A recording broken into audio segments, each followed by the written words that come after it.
बड़ी दलील है, यही तो अल्लाह की दलील है। ये कह रहे हैं मानना ही है। इन्होंने कहा अल्लाह एक है, तो इस बात की दलील है अल्लाह एक ही है। इन्होंने कहा अल्लाह ही माबूद है, तो इस बात की दलील है अल्लाह ही माबूद है। वरना कौन बताइए, बगैर नबी के किसी को खुदा मिला है? मिलेगा? वो दलालत देते गए, वो गवाही देते गए, वो शहादत देते गए, सहाबा मानते गए, हवारीजीन मानते गए, मोमिनीन मानते गए, ईमान लाते गए। क्यों?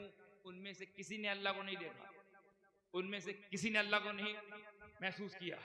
महसूस किया होगा, मगर जिसे कहते हैं ना अल्लाह को देखकर मानना, तो किसी ने नहीं देखा, मगर जिसको देखा है ना वो मुस्तफा है। और वो कौन है? वो दलील है, अल्लाह ही की जो दलील है, वो अल्लाह ही की जो दलील है, तो मानना पड़ेगा।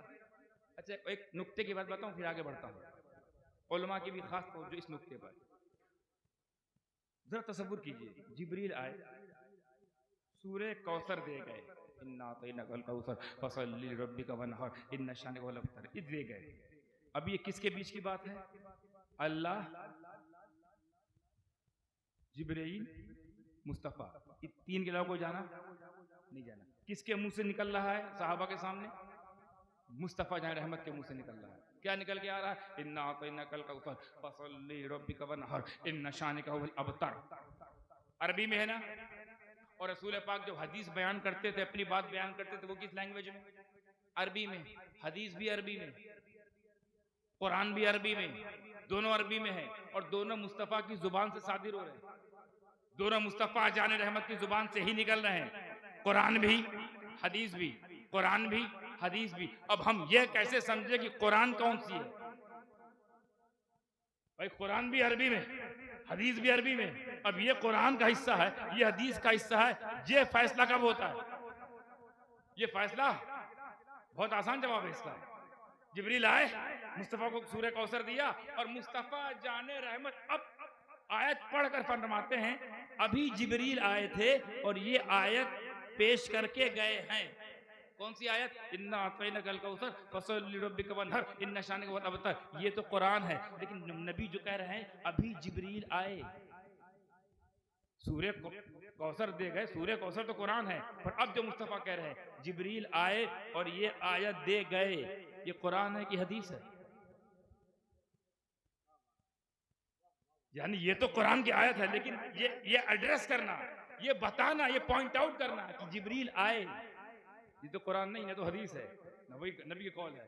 ये आयत दे गए, अल्लाह नाजिल फरमाया, वो लेकर आए, मुझ तक पहुंचाए, हमने तुमको सुनाया। ये आयत जिब्रील लेकर आए।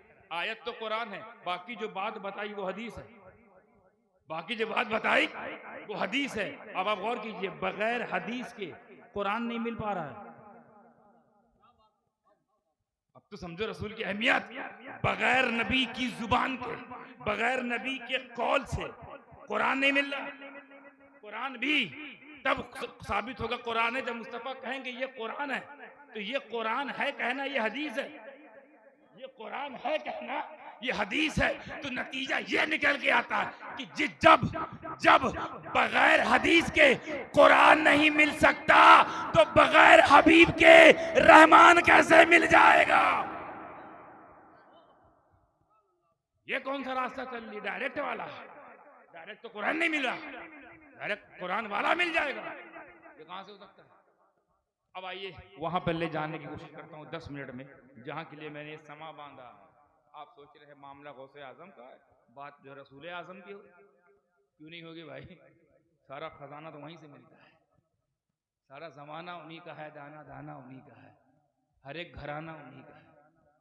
और क्या?